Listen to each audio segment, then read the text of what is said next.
तो आइए सुनते हैं मुंशी प्रेमचंद की कहानियों का संग्रह मानसरोवर भाग 5 की और एक कहानी जिसका नाम है निमंत्रण। पंडित मोटेराम शास्त्री ने अंदर जाकर अपने विशाल उदर पर हाथ फेरते हुए यह पद पंचम स्वर में गाया।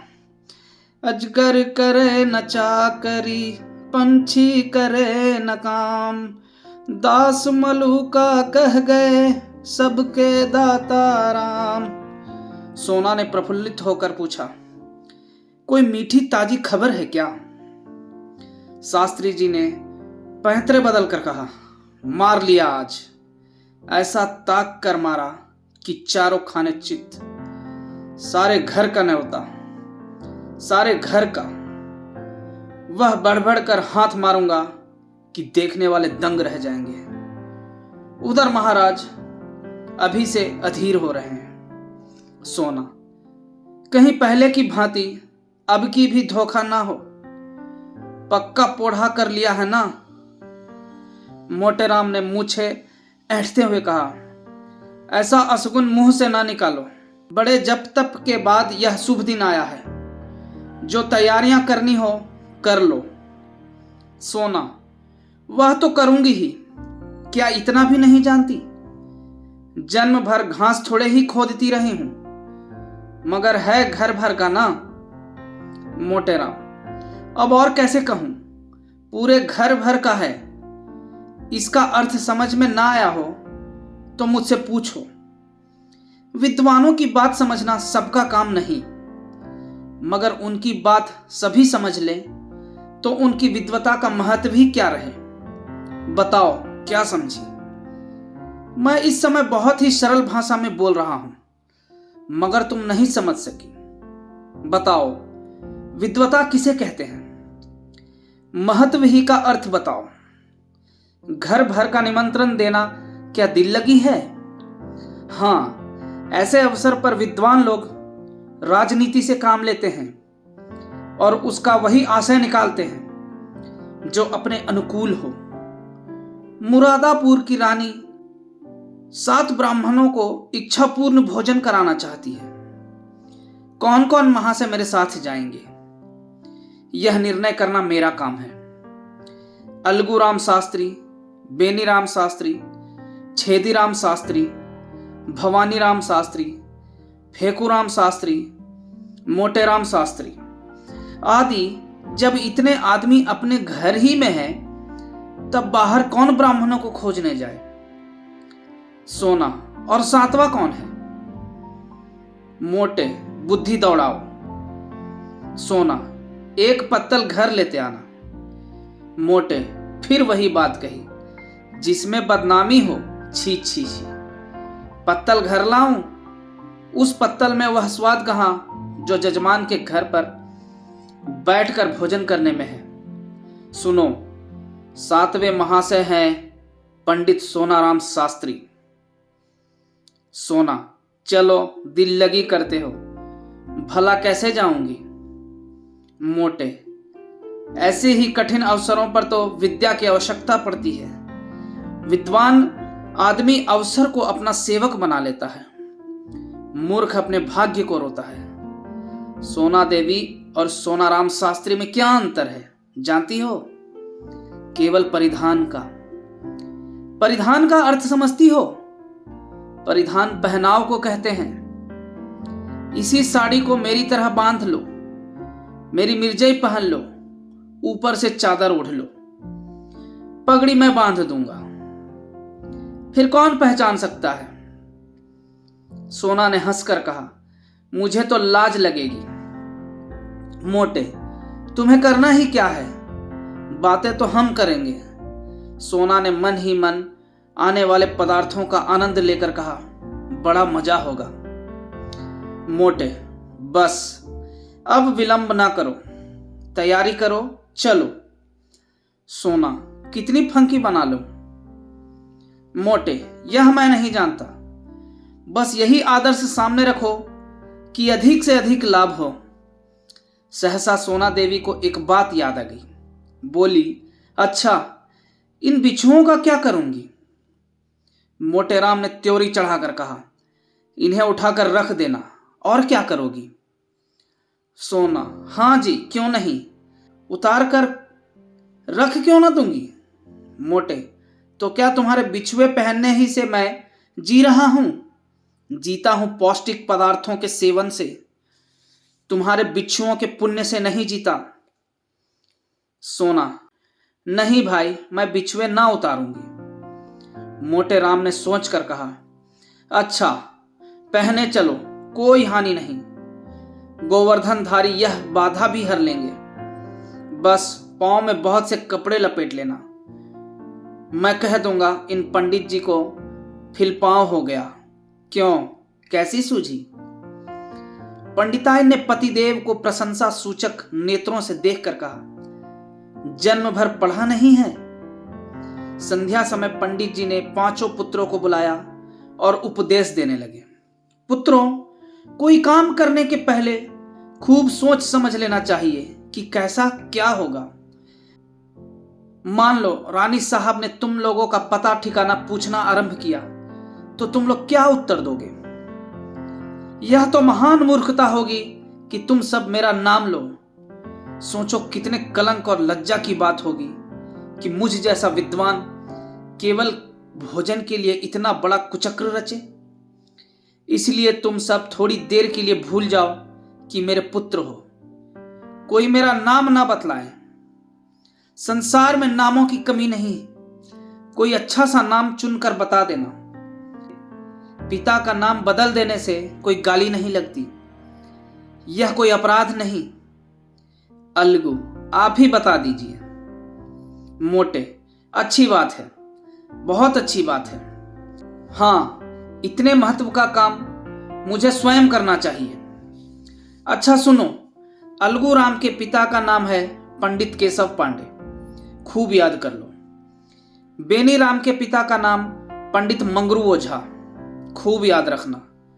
छेदी राम के पिता हैं पंडित दमड़ी तिवारी, भूलना नहीं।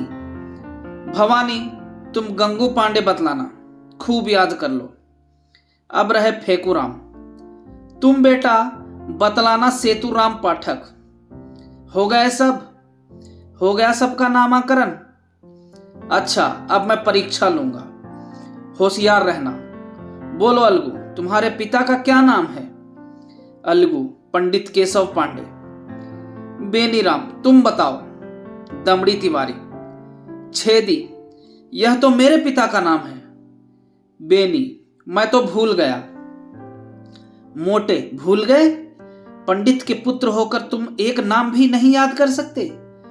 बड़े दुख की बात है, मुझे 5 नाम याद है, तुम्हें एक नाम भी याद नहीं। सुनो, तुम्हारे पिता का नाम है पंडित मंगरू ओझा।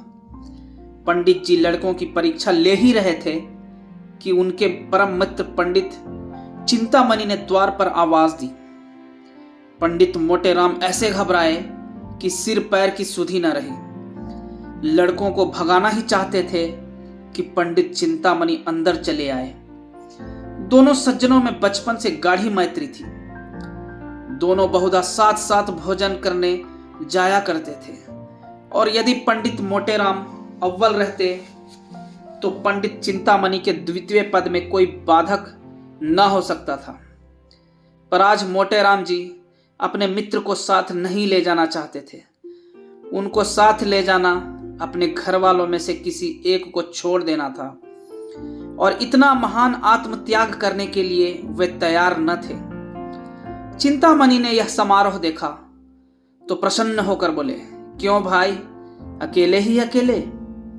मालूम होता है आज कहीं गहरा हाथ मारा है। मोटे राम ने मुंह लटकाकर कहा, कैसी बातें करते हो मित्र? ऐसा तो कभी नहीं हुआ कि मुझे कोई अवसर मिला हो और मैंने तुम्हें सूचना न दी हो। कदाचित कुछ समय ही बदल गया, या किसी ग्रह का फेर है। कोई झूठ को भी नहीं बुलाता। पंडित चिंतामणि ने अविश्वास के भाव से कहा, कोई ना कोई बात तो मित्र अवश्य है, नहीं तो ये बालक क्यों जमा है? मोटे, तुम्हारी इन्हीं बातों पर मुझे क्रोध आता है। लड़कों की परीक्षा ले रहा हूं। ब्राह्मण के लड़के हैं, 4 अक्षर पढ़े बिना इनको कौन पूछेगा। चिंतामणि को अब भी विश्वास न आया। उन्होंने सोचा लड़कों से ही इस बात का पता लग सकता है। फेकूराम सबसे छोटा था।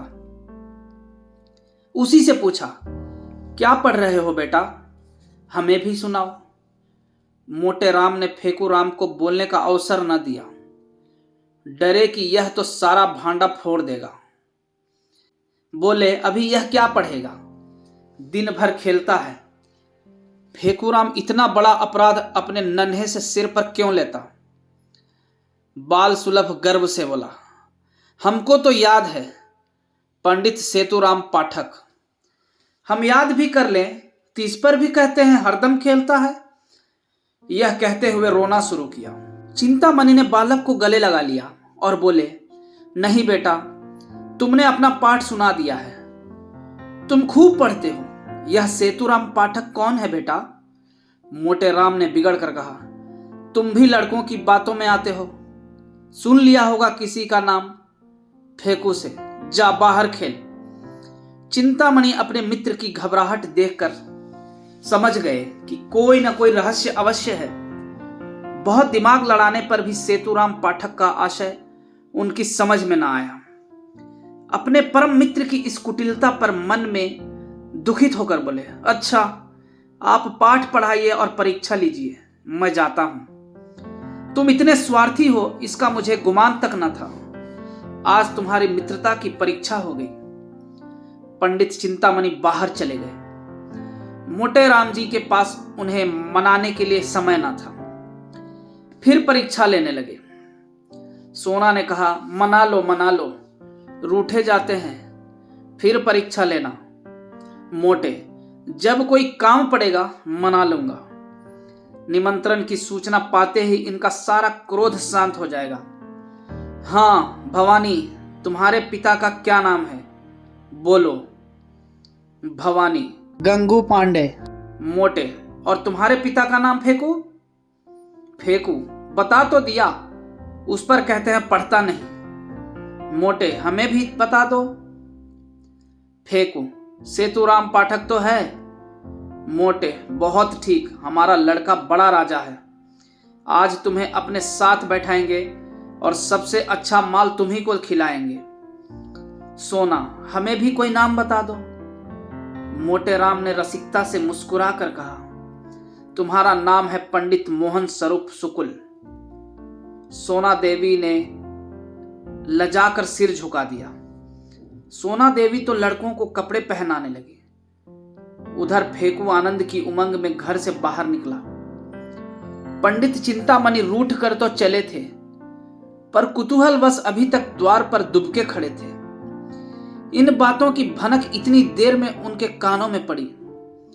उससे यह तो ज्ञात हो गया कि कहीं निमंत्रण है, पर कहां है, कौन कौन से लोग निमंत्रित हैं, यह ज्ञात न हुआ था। इतने में फेकू बाहर निकला तो उन्होंने उसे गोद में उठा लिया और बोले, कहां न्योता है बेटा। अपनी जान में तो उन्होंने बहुत धीरे से पूछा था, पर ना जाने कैसे पंडित मोटे राम के कान में भनक पड़ गई। तुरंत बाहर निकल आया।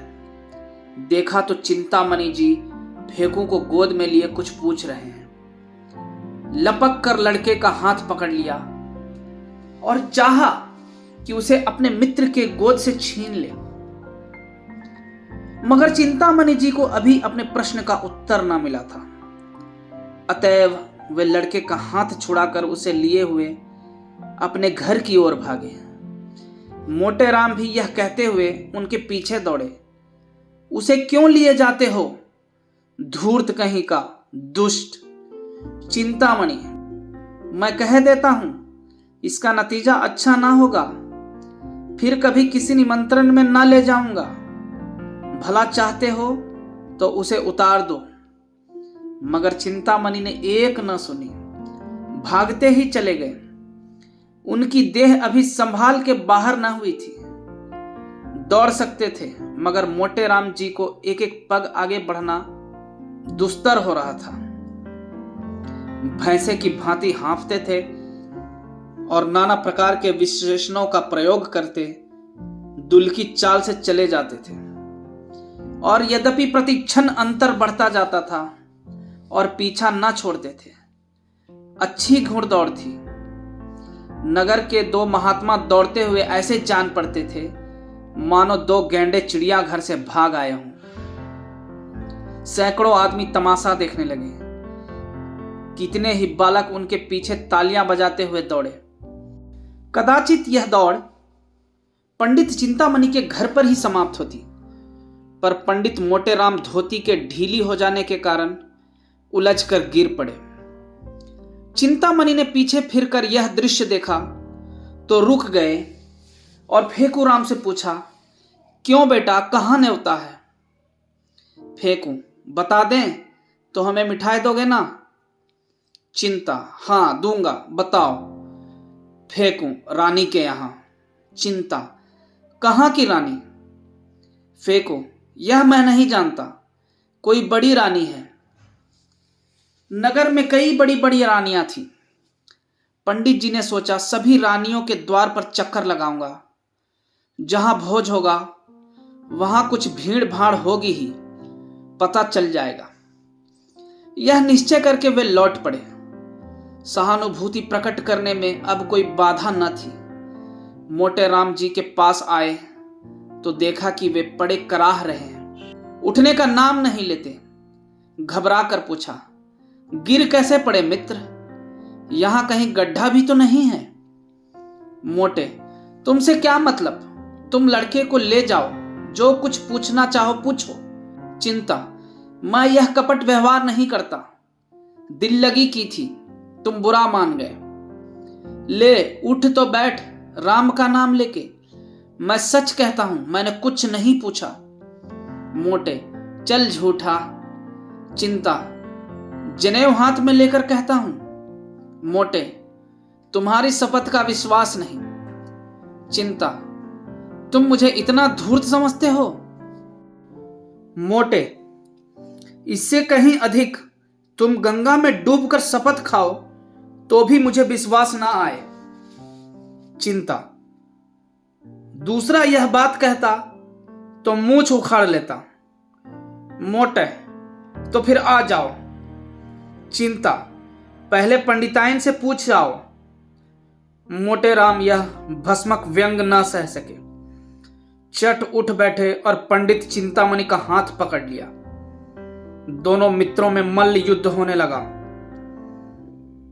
दोनों हनुमान जी की स्तुति कर रहे थे और इतने जोर से गरज गरज कर मानो सिंह दहाड़ रहे हो। बस ऐसा जान पड़ता था मानो दो पीपे आपस में टकरा रहे हों। मोटे, महाबली विक्रम बजरंगी। चिंता, भूत पिशाच निकट नहीं आवे। मोटे, जय जय जय हनुमान गोसाई। चिंता, प्रभु रखिए लाज हमारी। मोटे, बिगड़कर, यह हनुमान चालीसा नहीं है। चिंता, यह हमने स्वयं रचा है। क्या तुम्हारी तरह कि यह रटंत विद्या है? जितना कहो उतना रच दे। मोटे, अबे हम रचने पर आ जाएं तो एक दिन में 1,00,000 स्तुतियां रच डालें, किंतु इतना अवकाश किसे है? दोनों महात्मा अलग खड़े होकर अपने अपने रचना कौशल की डींगे मार रहे थे। मल्ल युद्ध शास्त्रार्थ का रूप धारण करने लगा, जो विद्वानों के लिए उचित है। इतने में किसी ने चिंतामणि के घर जाकर कह दिया कि पंडित मोटेराम और चिंतामणि जी में बड़ी लड़ाई हो रही है। चिंतामणि जी 3 महिलाओं के स्वामी थे, कुलीन ब्राह्मण थे, पूरे 20 विश्वे, उस पर विद्वान भी उच्च कोटि के, दूर दूर तक यजमानी थी।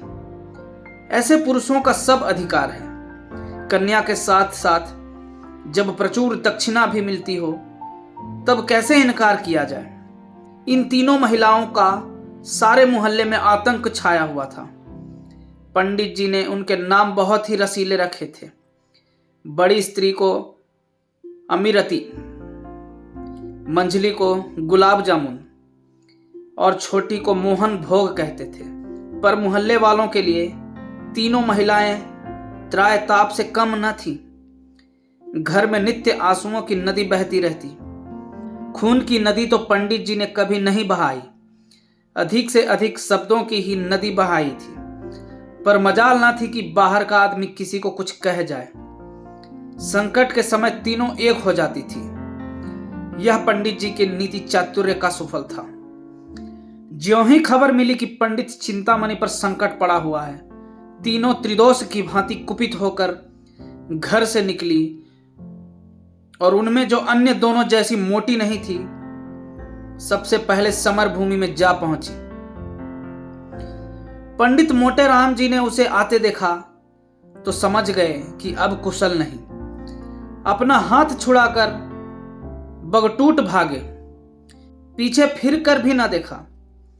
चिंतामणि जी ने बहुत ललकारा, पर मोटे राम के कदम न रुके। चिंता, अजी भागे क्यों? ठहरो, कुछ मजा तो चखते जाओ। मोटे, मैं हार गया भाई, हार गया। चिंता, अभी कुछ दक्षिणा तो लेते जाओ। मोटे राम ने भागते हुए कहा, दया करो भाई, दया करो। 8 बजते बजते पंडित मोटे राम ने स्नान और पूजा करके कहा, अब विलंब नहीं करना चाहिए। फंकी तैयार है ना? सोना, टफंकी लिए तो कब से बैठी हूं। तुम्हें तो जैसे किसी बात की सुधि ही नहीं रहती। रात को कौन देखता है कि कितनी देर तक पूजा करते हो। मोटे, मैं तुमसे एक नहीं 1000 बार कह चुका कि मेरे कामों में मत बोला कर। तुम नहीं समझ सकती कि मैंने इतना विलंब क्यों किया। तुम्हें ईश्वर ने इतनी बुद्धि ही नहीं दी। जल्दी जाने से अपमान होता है। जजमान समझता है लोभी है, भुक्खड़ है, इसलिए चतुर लोग विलंब किया करते हैं, जिसमें यजमान समझे कि पंडित जी को इसकी सुधि ही नहीं है, भूल गए होंगे, बुलाने को आदमी भेजें। इस प्रकार जाने में जो मान महत्व है, वह मर भूखों की तरह जाने में क्या कभी हो सकता है। मैं बुलाने की प्रतीक्षा कर रहा हूं, कोई ना कोई आता ही होगा। लाओ थोड़ी फंकी, बालकों को खिला दी है ना? सोना, उन्हें तो मैंने सांझी को खिला दी थी। मोटे, कोई सोया तो नहीं? सोना, आज भला कौन सोएगा? सब भूख भूख चिल्ला रहे थे, तो मैंने 1 पैसे का चबेना मंगवा दिया। सब के सब ऊपर बैठे खा रहे हैं। सुनते नहीं हो, मारपीट हो रही है। मोटे राम ने दांत पीस कर कहा, जी चाहता है कि तुम्हारी गर्दन पकड़कर ऐंठ दूं। भला इस बेला चबेना मंगाने का क्या काम था? चबेने खा लेंगे तो वहां क्या तुम्हारा सिर खाएंगे? छी छी, जरा भी बुद्धि नहीं। सोना ने अपराध स्वीकार करते हुए कहा, हां भूल तो हुई, पर सब के सब इतना कोलाहल मचाए हुए थे कि सुना नहीं जाता था। मोटे, रोते ही थे ना, रोने देती। रोने से उनका पेट ना भरता, बल्कि और भूख खुल जाती। सहसा एक आदमी ने बाहर से आवाज दी, पंडित जी, महारानी बुला रही हैं, और लोगों को लेकर जल्दी चलो। पंडित जी ने पत्नी की ओर गर्व से देखकर कहा, देखो, इसे निमंत्रण कहते हैं, अब तैयारी करनी चाहिए। बाहर आकर पंडित जी ने उस आदमी से कहा, तुम एक क्षण और ना आते तो मैं कथा सुनाने चला गया होता। मुझे बिल्कुल याद न थी। चलो, हम बहुत शीघ्र आते हैं।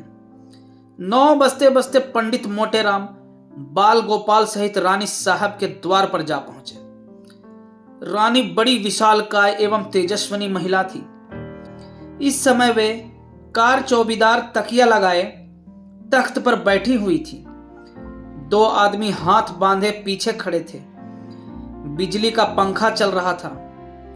पंडित जी को देखते ही रानी ने तख्त से उठकर चरण स्पर्श किया और इस बालक मंडल को देखकर मुस्कुराती हुई बोली, इन बच्चों को आप कहां से पकड़ लाए? मोटे, करता क्या, सारा नगर छान मारा, किसी पंडित ने आना स्वीकार न किया। कोई किसी के यहाँ निमंत्रित है, कोई किसी के यहाँ। तब तो मैं बहुत चकराया। अंत में मैंने उनसे कहा, आप नहीं चलते तो हरी इच्छा, लेकिन ऐसा कीजिए कि मुझे लज्जित न होना पड़े। तब जबरदस्ती प्रत्येक के घर से जो बालक मिला उसे पकड़ लाना पड़ा। क्यों फेकूराम, तुम्हारे पिताजी का क्या नाम है? फेकूराम ने गर्व से कहा, पंडित सेतुराम पाठक। रानी, बालक तो बड़ा होनहार है। और बालकों को भी उत्कंठा हो रही थी कि हमारी भी परीक्षा ली जाए। लेकिन जब पंडित जी ने उनसे कोई प्रश्न न किया और उधर रानी ने फेकूराम की प्रशंसा कर दी, तब तो वे अधीर हो उठे। भवानी बोला, मेरे पिता का नाम है पंडित गंगू पांडे। छेदी बोला, मेरे पिता का नाम है दमड़ी तिवारी। बेनीराम ने कहा, मेरे पिता का नाम है पंडित मंगरू ओझा। अलगू राम समझदार था, चुपचाप खड़ा रहा। रानी ने उससे पूछा, तुम्हारे पिता का क्या नाम है जी? अलगू राम को इस वक्त पिता का निर्दिष्ट नाम याद ना आया, ना यही सूझा कि कोई और नाम ले ले।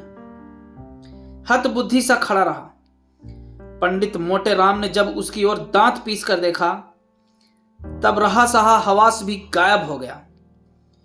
फेकूराम ने कहा, हम बता दें, भैया भूल गए। रानी ने आश्चर्य से पूछा, क्या अपने पिता का नाम भूल गया? यह तो विचित्र बात देखी। मोटे राम ने अलगू के पास जाकर कहा, क से है? अलगू राम ने बोला, केशव पांडे। रानी, तो अब तक क्यों चुप था? मोटे, कुछ ऊंचा सुनता है सरकार। रानी, मैंने सामान तो बहुत सा मंगवाया है, सब खराब होगा, लड़के क्या खाएंगे? मोटे, सरकार इन्हें बालक न समझे, इनमें जो सबसे छोटा है यह 2 पत्तल खाकर उठेगा। जब सामने पत्तलें पड़ गई और भंडारी चांदी की थालों में एक से एक उत्तम पदार्थ ला ला कर परसने लगा, तब पंडित मोटेराम जी की आंखें खुल गई। उन्हें आए दिन निमंत्रण मिलते रहते थे, पर ऐसे अनुपम पदार्थ कभी सामने ना आए थे। घी की ऐसी सौंधी सुगंध उन्हें कभी ना मिली थी। प्रत्येक वस्तु से केवड़े और गुलाब की लपटें उड़ रही थी। घी टपक रहा था। पंडित जी ने सोचा, ऐसे पदार्थों से कभी पेट भर सकता है? मनो खा जाऊं, फिर भी और खाने को जी चाहे। देवतागण इनसे उत्तम और कौन से पदार्थ खाते होंगे?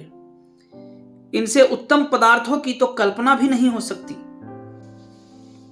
पंडित जी को इस वक्त अपने परम मित्र पंडित चिंतामणि की याद आई। अगर वे होते तो रंग जम जाता, उनके बिना रंग फीका रहेगा। यहां दूसरा कौन है जिससे लाग डाग करूं? लड़के 2-2 पत्तलों में चे बोल जाएंगे। सोना कुछ साथ देगी, मगर कब तक? चिंतामणि के बिना रंग ना गठेगा। वे मुझे ललकारेंगे, मैं उन्हें ललकारूंगा। उस उमंग में पत्तलों की कौन गिनती? हमारी देखा देखी लड़के भी डट जाएंगे। ओह, बड़ी भूल हो गई। यह ख्याल मुझे पहले ना आया। रानी साहब से कहूं, बुरा तो ना मानेंगी। ओह, जो कुछ हो, एक बार जोर तो लगाना ही चाहिए। तुरंत खड़े होकर रानी साहब से बोले, सरकार आज्ञा हो तो कुछ कहूं। रानी, कहिए कहिए महाराज, क्या किसी वस्तु की कमी है? मोटे, नहीं सरकार, किसी बात की नहीं। ऐसे उत्तम पदार्थ तो मैंने कभी देखे भी न थे। सारे नगर में आपकी कीर्ति फैल जाएगी। मेरे एक परम मित्र पंडित चिंतामणि जी हैं, आज्ञा हो तो उन्हें भी बुला लूं। बड़े विद्वान कर्मनिष्ठ ब्राह्मण हैं, उनके जोड़ का इस नगर में दूसरा नहीं है। मैं उन्हें निमंत्रण देना भूल गया, अभी सुधी आई। रानी, आपकी इच्छा हो तो बुला लीजिए। मगर आने जाने में देर होगी और भोजन परोस दिया गया है। मोटे, मैं अभी आता हूं सरकार, दौड़ता हुआ जाऊंगा। रानी, टमेरी मोटर ले लीजिए। जब पंडित जी चलने को तैयार हुए तब सोना ने कहा, तुम्हें आज क्या हो गया है जी? उसे क्यों बुला रहे हो? मोटे, कोई साथ देने वाला भी तो चाहिए। सोना, मैं क्या तुमसे दब जाती? पंडित जी ने मुस्कुराकर कहा, तुम जानती नहीं, घर की बात और है, दंगल की बात और है। पुराना खिलाड़ी मैदान में जाकर जितना नाम करेगा उतना नया पट्टा नहीं कर सकता। वहां बल का काम नहीं, साहस का काम है। बस यहां भी वही हाल समझो। झंडे गाड़ दूंगा, समझ लेना। सोना, कहीं लड़के सो जाएं तो? मोटे, और भूख खुल जाएगी, जगह तो मैं लूंगा। सोना, देख लेना आज वह तुम्हें पछाड़ देगा, उसके पेट में तो सनीचर है। मोटे, बुद्धि की सर्वत्र प्रधानता रहती है। यह ना समझो कि भोजन करने की कोई विद्या ही नहीं, इसका भी एक शास्त्र है जिसे मथुरा के शनिचरानंद महाराज ने रचा है। चतुर आदमी थोड़ी सी जगह में गृहस्थी का सब सामान रख देता है। अनाड़ी बहुत सी जगह में भी यही सोचता है कि कौन वस्तु कहां रखूं। गंवार आदमी पहले से ही हवक हवक कर खाने लगता है और चट एक लोटा पानी पीकर अफर जाता है। चतुर आदमी बड़ी सावधानी से खाता है, उसको कौर नीचे उतारने के लिए पानी की आवश्यकता नहीं पड़ती। देर तक भोजन करते रहने से वह सुपाच्य भी हो जाता है। चिंतामणि मेरे सामने क्या ठहरेगा? चिंतामणि जी अपने आंगन में उदास बैठे हुए थे। जिस प्राणी को वह अपना परम हितैषी समझते थे, जिसके लिए वे अपने प्राण तक देने को तैयार थे, उसी ने आज उनके साथ बेवफाई की। बेवफाई ही नहीं की, उन्हें उठाकर दे मारा। पंडित मोटे राम के घर से तो कुछ जाता न था। अगर वे चिंतामणि जी को साथ ले जाते तो क्या रानी साहब उन्हें दुत्कार देती? स्वार्थ के आगे कौन किसको पूछता है? उन अमूल्य पदार्थों की कल्पना करके चिंतामणि के मुंह से लार टपकी पड़ती थी। अब सामने पत्थर आ गई होगी। अब थालों में अमृतियां लिए भंडारी जी आए होंगे। ओहो, कितनी सुंदर, कोमल, कुरकुरी, रसीली अमृतियां होंगी। अब बेसन के लड्डू आए होंगे। ओहो, कितने सुडौल, मेवों से भरे हुए, घी से तरातर लड्डू होंगे। मुंह में रखते ही घुल जाते होंगे, जीभ भी ना डुलानी पड़ती होगी। आहा, अब मोहन भोग आया होगा। हाय रे दुर्भाग्य, मैं यहां पड़ा सड़ रहा हूं और वहां यह बाहर।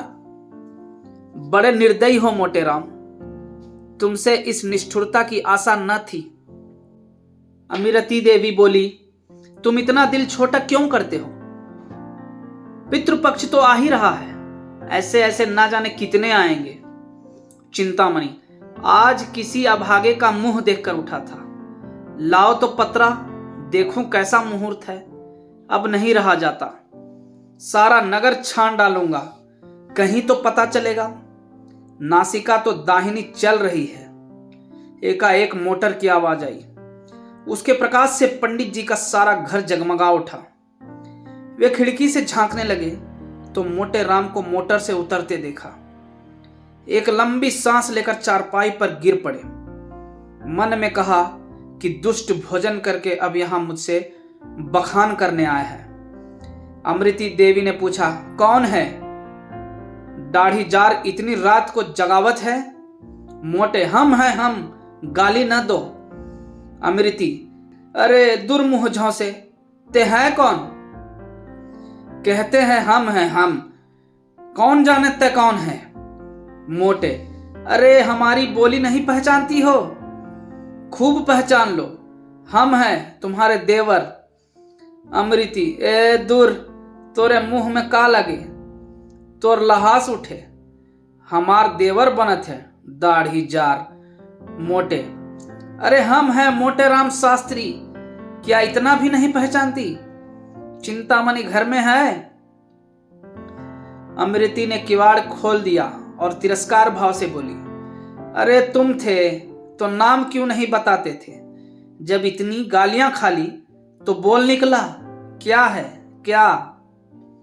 मोटे, कुछ नहीं, चिंतामणि जी को शुभ संवाद देने आया हूं। रानी साहब ने उन्हें याद किया है। अमृति, भोजन के बाद बुलाकर क्या करेंगी? मोटे, अभी भोजन कहाँ हुआ है? मैंने जब इनकी विद्या, कर्मनिष्ठा, सद्विचार की प्रशंसा की तब मुग्ध हो गई। मुझसे कहा कि उन्हें मोटर पर लाओ। क्या सो गए? चिंतामणि चारपाई पर पड़े पड़े सुन रहे थे। जी में आता था चलकर मोटे राम के चरणों पर गिर पड़ूं। उनके विषय में अब तक जितने कुत्सित विचार उठे थे सब लुप्त हो गए। ग्लानि का आविर्भाव हुआ। रोने लगे। अरे भाई, आते हो या सोते ही रहोगे? यह कहते हुए मोटे राम उनके सामने जाकर खड़े हो गए। चिंता, तब क्यों न ले गए? जब इतनी दुर्दशा कर लिए तब आए। अभी तक पीठ में दर्द हो रहा है। मोटे, अजी वह तरमाल खिलाऊंगा कि सारा दर्द वर्द भाग जाएगा। तुम्हारे यजमानों को भी ऐसे पदार्थ मयस्सर न हुए होंगे।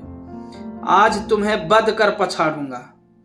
चिंता, तुम बेचारे मुझे क्या पछाड़ोगे? सारे शहर में तो कोई ऐसा माई का लाल दिखाई नहीं देता। हमें शनिचर का इष्ट है। मोटे, अजी यहां बरसों तपस्या की है। भंडारे का भंडारा साफ कर दे और इच्छा ज्यों के त्यों बनी रहे। बस यही समझ लो कि भोजन करके हम खड़े नहीं रह सकते। चलना तो दूसरी बात है, गाड़ी पर लद कर आते हैं। चिंता, तो यह कौन बड़ी बात है? यहां तो टिकटी पर उठा कर लाए जाते हैं। ऐसी ऐसी डकारे लेते हैं कि जान पड़ता है बम गोला छूट रहा है। एक बार खुफिया पुलिस ने बम गोले के संदेह में घर की तलाशी तक ली। मोटे, झूठ बोलते हो, कोई इस तरह नहीं डकार सकता। चिंता, अच्छा तो आकर सुन लेना, डर कर भाग ना जाओ तो सही। एक क्षण में दोनों मित्र मोटर पर बैठे और मोटर चली। रास्ते में पंडित चिंतामणि को शंका हुई कि कहीं ऐसा ना हो कि मैं पंडित मोटे राम का पिछलग्गू समझा जाऊं और मेरा यथेष्ट सम्मान न हो। उधर पंडित मोटे राम को भी भय हुआ कि कहीं ये महाशय मेरे प्रतिद्वंदी न बन जाए और रानी साहब पर अपना रंग जमा ले। दोनों अपने अपने मंसूबे बांधने लगे। ज्यों ही मोटर रानी के भवन में पहुंची, दोनों महाशय उतरे। अब मोटे राम चाहते थे कि पहले मैं रानी के पास पहुंच जाऊं और यह कह दूं कि पंडित को ले आया, और चिंतामणि चाहते थे कि पहले मैं रानी के पास पहुंचूं और अपना रंग जमा दूं। दोनों कदम बढ़ाने लगे। चिंतामणि हल्के होने के कारण जरा आगे बढ़ गए तो पंडित मोटेराम दौड़ने लगे। चिंतामणि भी दौड़ पड़े। घुड़दौड़ सी होने लगी। मालूम होता था कि दो गैंडे भागे जा रहे हैं। अंत में मोटेराम ने हाँफते हुए कहा, राजसभा में दौड़ते हुए जाना उचित नहीं। चिंता, तो तुम धीरे धीरे आओ ना, दौड़ने को कौन कहता है? मोटे, जरा रुक जाओ, मेरे पैर में कांटा गड़ गया है। चिंता, तो निकाल लो, तब तक मैं चलता हूं। मोटे, मैं ना कहता तो रानी तुम्हें पूछते भी ना। मोटे राम ने बहुत बहाने किए पर चिंतामणि ने एक ना सुना। भवन में पहुंचे। रानी साहब बैठी कुछ लिख रही थी और रह रह कर द्वार की ओर ताक लेती थी कि सहसा पंडित चिंतामणि उनके सामने आ खड़े हुए और यूं स्तुति करने लगे, हे यशोदे, तू बालक केशव मुरार नामा। रानी, क्या मतलब? अपना मतलब कहो। चिंता, सरकार को आशीर्वाद देता हूं। सरकार ने इस दास चिंतामणि को निमंत्रित करके कितना अनुग्रहित किया है, उसका बखान शेषनाग अपनी सहस्त्र जिह्वा द्वारा भी नहीं कर सकते। रानी, तुम्हारा ही नाम चिंतामणि है? वे कहां रह गए? पंडित मोटेराम शास्त्री? चिंता, पीछे आ रहे हैं सरकार। मेरे बराबर आ सकता है भला? मेरा तो शिष्य है। रानी, अच्छा, तो वे आपके शिष्य हैं? चिंता, मैं अपने मुंह से अपनी बड़ाई नहीं करना चाहता सरकार। विद्वानों को नम्र होना चाहिए, पर जो यथार्थ है वह तो संसार जानता है। सरकार, मैं किसी से वाद विवाद नहीं करता, यह मेरा अनुशीलन अभिष्ट नहीं। मेरे शिष्य भी बहुधा मेरे गुरु बन जाते हैं, पर मैं किसी से कुछ नहीं कहता। जो सत्य है वह सभी जानते हैं। इतने में पंडित मोटे राम भी गिरते पड़ते हाँफते हुए आ पहुंचे और यह देखकर कि चिंतामणि भद्रता और सभ्यता की मूर्ति बने खड़े हैं, वे देवोपम शांति के साथ खड़े हो गए। रानी, पंडित चिंतामणि बड़े साधु प्रकृति एवं विद्वान हैं। आप उनके शिष्य हैं, फिर भी वे आपको अपना शिष्य नहीं कहते हैं। मोटे, सरकार, मैं इनका दासानुदास हूं। चिंता, जगतारिणी, मैं इनका चरण रज हूं। मोटे, रिपुदल सिंहारिणी, मैं इनके द्वार का कंकर हूं। रानी, आप दोनों सज्जन पूज्य हैं, एक से एक बढ़े हुए। चलिए भोजन कीजिए। सोना रानी बैठी पंडित मोटे राम की राह देख रही थी। पति की इस मित्र भक्ति पर उन्हें बड़ा क्रोध आ रहा था। बड़े बालकों के विषय में तो कोई चिंता न थी, लेकिन छोटे बच्चों के सो जाने का भय था। उन्हें किस्से कहानियां सुना सुना कर बहला रही थी कि भंडारी ने आकर कहा, महाराज चलो। दोनों पंडित जी आसन पर बैठ गए। फिर क्या था, बच्चे कूद कूद कर भोजनशाला में जा पहुंचे। देखा तो दोनों पंडित दो वीरों की भांति आमने सामने डटे बैठे हैं। दोनों अपना अपना पुरुषार्थ दिखाने के लिए अधीर हो रहे थे। चिंता, भंडारी जी, तुम परोसने में बड़ा विलंब करते हो, क्या भीतर जाकर सोने लगते हो? भंडारी, चुपाई मारे बैठे रहो, जौन कुछ होई सब आ जाई, घबराए का नहीं होत। तुम्हारे सिवाय और कोई जीवैया नहीं बैठा है। मोटे, भैया भोजन करने के पहले कुछ देर सुगंध का स्वाद तो लो। चिंता, अजी सुगंध गया चूल्हे में, सुगंध देवता लोग लेते हैं, अपने लोग तो भोजन करते हैं। मोटे, अच्छा बताओ पहले किस चीज पर हाथ फेरोगे? चिंता, मैं जाता हूं भीतर से सब चीजें एक साथ लिए आता हूं। मोटे, धीरज धारो भैया, सब पदार्थों को आ जाने दो, ठाकुर जी का भोग तो लग जाए। चिंता, तो बैठे क्यों हो, तब तक भोग ही लगाओ, एक बाधा तो मिटे। नहीं तो लाओ मैं चटपट भोग लगा दूं। व्यर्थ देर करोगे। इतने में रानी आ गई। चिंतामणि सावधान हो गए, रामायण की चौपाइयां का पाठ करने लगे। रहा एक दिन अवध अधारा, समुझत मन दुख भय अपारा। कौशलेश दशरथ के जाए, हम पितु बचन मानि बन आए। उलटी पलटी लंका कपि जारी, कूद पड़ा तब सिंधु मझारी। जहीं पर जाकर सत्य स्नेहु, सोते ही मिले न कछु संदेहु। जामवंत के वचन सुहाए, सुनी हनुमान हृदय अति भाए। पंडित मोटे राम ने देखा कि चिंतामणि का रंग जमता जाता है, तो वे भी अपनी विद्वता प्रकट करने को व्याकुल हो गए। बहुत दिमाग लड़ाया, पर कोई श्लोक, कोई मंत्र, कोई कविता याद ना आई। तब उन्होंने सीधे सीधे राम नाम का पाठ आरंभ कर दिया। राम भज राम भज राम भज रे मन। इन्होंने इतने ऊंचे स्वर से जाप करना शुरू किया कि चिंतामणि को भी अपना स्वर ऊंचा करना पड़ा। मोटे राम और जोर से गरजने लगे। इतने में भंडारी ने कहा, महाराज अब भोग लगाइए। यह सुनकर उस प्रतिस्पर्धा का अंत हुआ। भोग की तैयारी हुई। बाल वृंद सजग हो गए।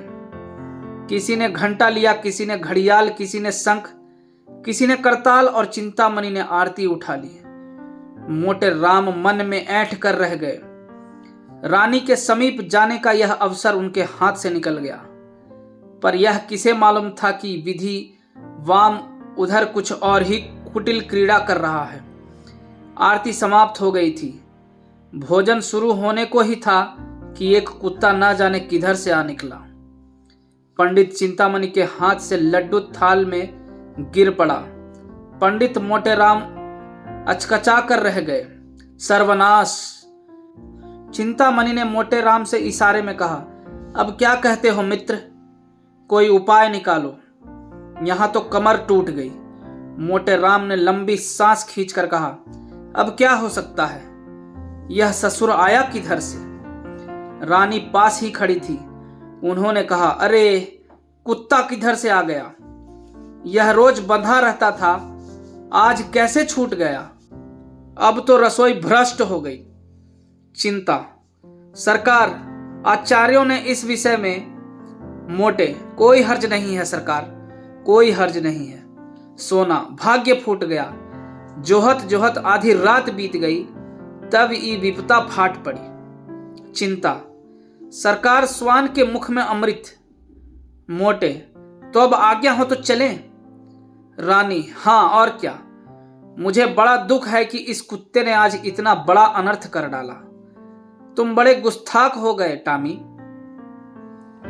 भंडारी, यह पत्थर उठाकर मेहतर को दे दो। चिंता, सोना से छाती फटी जाती है। सोना को बालकों पर दया आई। बेचारे इतने देर देवोपम धैर्य के साथ बैठे थे। बस चलता तो कुत्ते का गला घोंट देती। बोली, लड़कन का तो दोष नहीं परत है, इन्हें काहे नहीं खवाए देत को?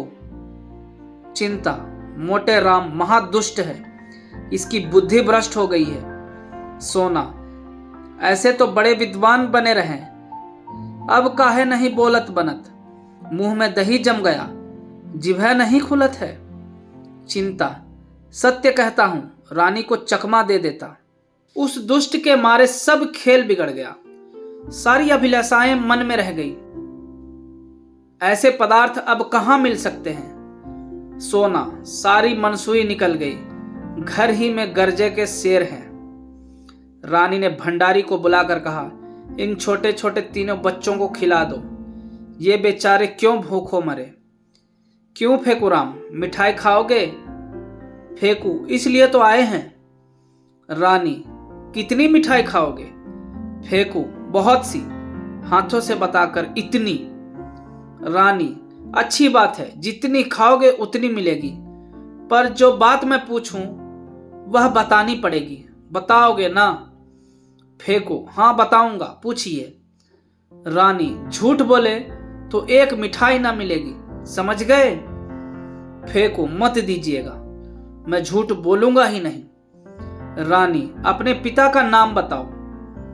मोटे, बालकों को हरदम सब बातें स्मरण नहीं रहती, उसने तो आते ही आते बता दिया था। रानी, मैं फिर पूछती हूं, इसमें आपकी क्या हानि है? चिंता, नाम पूछने में कोई हर्ज नहीं। मोटे, तुम चुप रहो चिंतामणि, नहीं तो ठीक ना होगा। मेरे क्रोध को अभी तुम नहीं जानते, दबा बैठूंगा तो रोते भागोगे।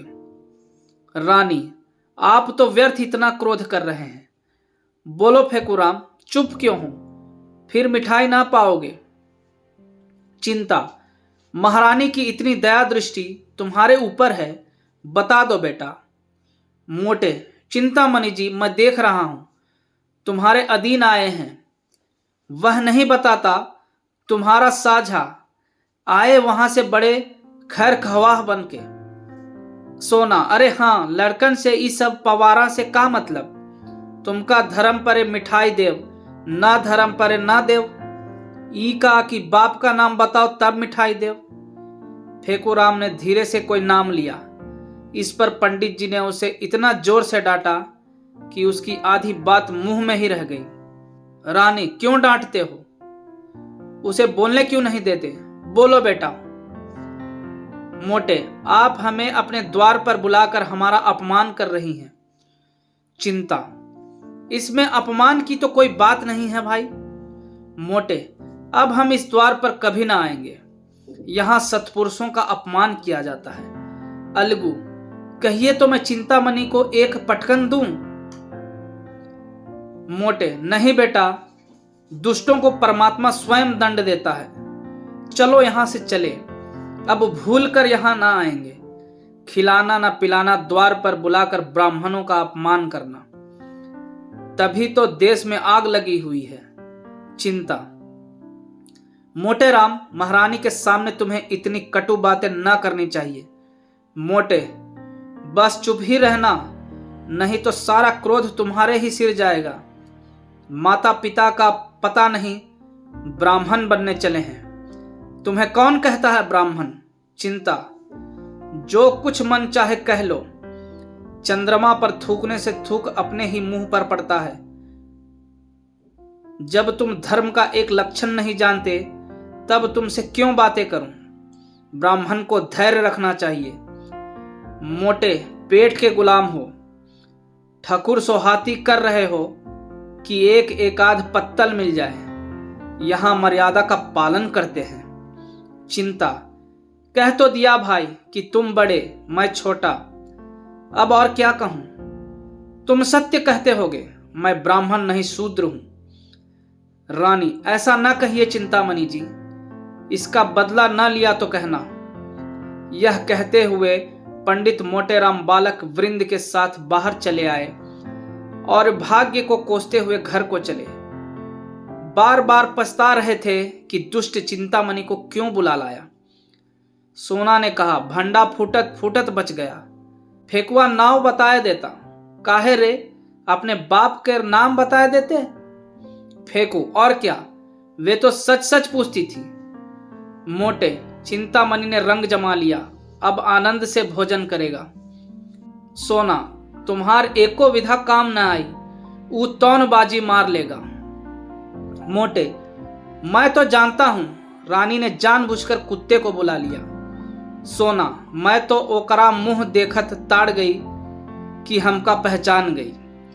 इधर तो ये लोग पछताते चले जाते थे, उधर चिंतामणि की 5 उंगली में घी थी। आसन मारे भोजन कर रहे थे। रानी अपने हाथों से मिठाइयां परोस रही थी। वार्तालाप भी होता जाता था। रानी, बड़ा धूर्त है, मैं बालकों को देखते ही समझ गई। अपनी स्त्री को भेष बदल कर लाते उससे लज्जा ना आई। चिंता, मुझे कोस रहे होंगे। रानी, मुझसे उड़ने चला था, मैंने भी कहा था, बच्चा, तुमको ऐसी शिक्षा दूंगी कि उम्र भर याद करोगे। टॉमी को बुला लिया। चिंता, सरकार की बुद्धि धन्य है। धन्यवाद।